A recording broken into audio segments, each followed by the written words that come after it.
आइए आज हम जानते हैं भगवान भोलेनाथ की नगरी केदारनाथ के बारे में। देश के 12 ज्योतिर्लिंगों में केदारनाथ धाम सबसे ज्यादा ऊंचाई पर बसा है। ये धाम मंदाकिनी नदी के किनारे 3581 मीटर की ऊंचाई पर स्थित है। ये उत्तराखंड का सबसे विशाल शिव मंदिर है, जो पत्थरों के शिलाखंडों को जोड़कर बनाया गया है। ये ज्योतिर्लिंग त्रिकोण आकार का है और इसकी स्थापना के बारे में कहा जाता है कि हिमालय के केदार श्रृंग पर भगवान विष्णु के अवतार नर और नारायण ऋषि तपस्या करते थे। उनकी तपस्या से प्रसन्न होकर भोलेनाथ प्रकट हुए और उन्हें ज्योतिर्लिंग के रूप में सदा वास करने का वरदान दिया था। ये मंदिर एक 6 फीट ऊंचे चौकोर चबूतरे पर बना हुआ है।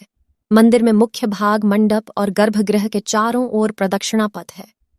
बाहर प्रांगण में नंदी बैल वाहन के रूप में विराजमान है।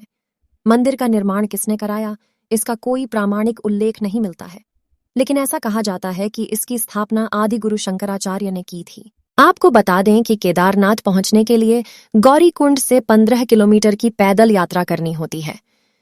बाबा केदार का ये धाम कात्युहरी शैली में बना हुआ है। इसके निर्माण में भूरे रंग के बड़े पत्थरों का प्रयोग अधिक मात्रा में किया गया है। मंदिर की छत लकड़ी की बनी हुई है, जिसके शिखर पर सोने का कलश है। भगवान केदारनाथ के दर्शन के लिए ये मंदिर केवल 6 महीने ही खुलता है और 6 महीने बंद रहता है। ये मंदिर वैशाखी के बाद खोला जाता है और दीपावली के बाद परुआ तिथि को बंद किया जाता है।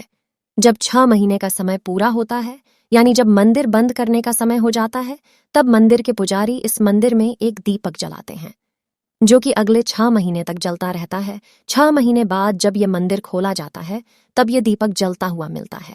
ऐसी मान्यता है कि द्वापर काल में जब पांडवों ने महाभारत का युद्ध जीत लिया था, तब उन्हें इस बात की ग्लानि हो रही थी कि उन्होंने अपने भाइयों, सगे संबंधियों का हत्या किया है। उन्होंने बहुत पाप किया है, इसे लेकर वो बहुत दुखी रहा करते थे। इन पापों से मुक्ति के लिए पांडवों ने भगवान शिव के दर्शन के लिए काशी पहुंचे। लेकिन इस बात का पता जब भोलेनाथ को चला, तो वो नाराज होकर केदारनाथ चले गए। फिर पांडव भी भोलेनाथ के पीछे पीछे केदारनाथ पहुंच गए। फिर भगवान शिव ने पांडवों से बचने के लिए बैल का रूप धारण कर बैल की झुंड में शामिल हो गए। तब भीम ने अपना विराट रूप धारण कर दो पर्वतों पर अपना पैर रखकर सीधे हो गए। सभी जानवर भीम के पैरों के नीचे से चले गए, परंतु भगवान शिव अंतर्ध्यान होने ही वाले थे कि भीम ने भोलेनाथ की पीठ पकड़ ली। पांडवों की इस लालसा को देखकर भगवान शिव बहुत प्रसन्न हुए और उन्हें दर्शन दिए। इसके बाद पांडव इस पाप से मुक्त हुए। इसके बाद पांडवों ने यहाँ पर केदारनाथ के मंदिर बनवाया था, जिसमें आज भी बैल के पीठ की आकृति की पिंड के रूप में पूजा की जाती है। केदारनाथ धाम, जो हिमालय की गोद में बसा हुआ है, लोगों की आस्था का सबसे प्रमुख केंद्र माने जाने वाले इस धाम का निर्माण 8वीं शताब्दी में आदि शंकराचार्य ने किया था। कई हजार फुट की ऊंचाई वाले 3 पर्वतों के बीच बसे हुए केदारनाथ धाम में 5 नदियों मंदाकिनी, क्षीरगंगा, स्वर्णगौरी, मधुगंगा और सरस्वती का महासंगम भी देखने को मिलता है। इनमें से कुछ नदियों को काल्पनिक भी माना जाता है, परंतु यहाँ पर सबसे आगे मंदाकिनी नदी है, जो कि सर्दी के मौसम में उफान पर रहती है। दोस्तों, 2013 में आई भीषण आपदा ने पूरे केदार घाटी में भारी तबाही मचाई। हजारों लाखों लोग गायब हो गए, कई मौत की नींद सो गए। लेकिन हैरानी की बात यह है कि इस भयावह मंजर तथा आसपास का पूरा क्षेत्र तबाह होने के बावजूद भी मंदिर पर एक खरोंच तक नहीं आई। इससे पहले भी 400 सालों तक बर्फ में दबे रहने के बावजूद भी केदारनाथ मंदिर सुरक्षित बाहर निकला। मंदिर के सुरक्षित रहने पीछे का वैज्ञानिक तर्क ये है कि इसे एक ऐसी तकनीक से बनाया गया है जो आपदा तथा बर्फ की मार को आसानी से झेल सकती है।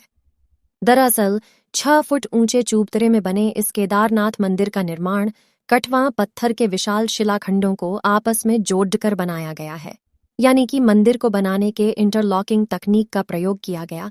इसलिए आज तक यह मंदिर आज भी सुरक्षित है।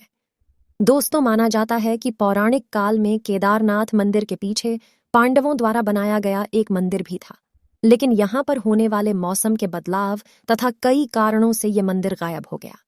परंतु केदारनाथ मंदिर आज भी बिल्कुल सही सलामत है। लेकिन भविष्य में केदारनाथ मंदिर के लुप्त होने की भविष्यवाणी की गई है। माना जाता है जिस दिन नर और नारायण पर्वत आपस में मिल जाएंगे, उस दिन केदारनाथ मंदिर गायब हो जाएगा, या हो सकता है कि फिर से हिमयुग आए और फिर से केदारनाथ मंदिर बर्फ के अंदर दब जाए, या फिर हो सकता है कि ये मंदिर ग्लेशियर के अंदर दब जाए। लेकिन क्या इन सब के बावजूद भी ये मंदिर फिर से सुरक्षित रहेगा? ये तो वक्त ही बातेगा। लेकिन लोगों की आस्था का ये प्रमुख केंद्र बहुत ही अनोखी तकनीक के साथ बनाया गया है, जो आज भी सुरक्षित है। दोस्तों, क्या आप केदारनाथ यात्रा पर केदारनाथ मंदिर दर्शन करने गए हैं? अगर आप यहां गए हैं तो आपको यहां जाकर कैसी अनुभूति हुई? अपना जवाब हमें कमेंट बॉक्स में जरूर दीजिएगा। साथ ही अगर आप भी महादेव के भक्त हैं तो चैनल को सब्सक्राइब कर दीजिए और कमेंट में हर हर महादेव जरूर लिखें।